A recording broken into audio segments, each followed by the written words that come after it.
Januarska Aškerčeva lučka.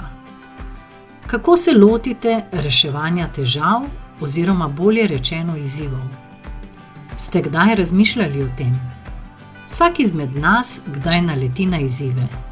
In kaj naredimo?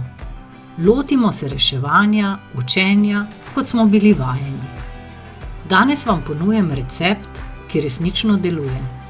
Kajti težav oziroma izzivov ne moremo reševati z enakim mišljenjem, kot smo ga imeli, ko smo težavo oziroma izziv ustvarili.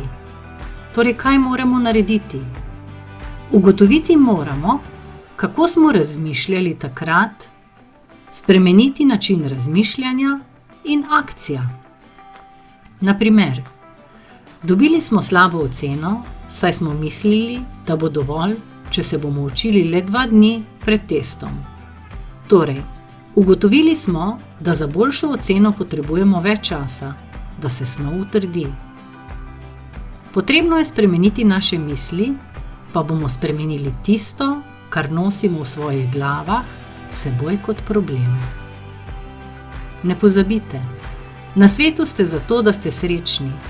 In ne pozabite, v vas se skriva čudovita moč in potencial, ki komaj čakata, da prideta na plano. Verjamem v vsakega izmed vas.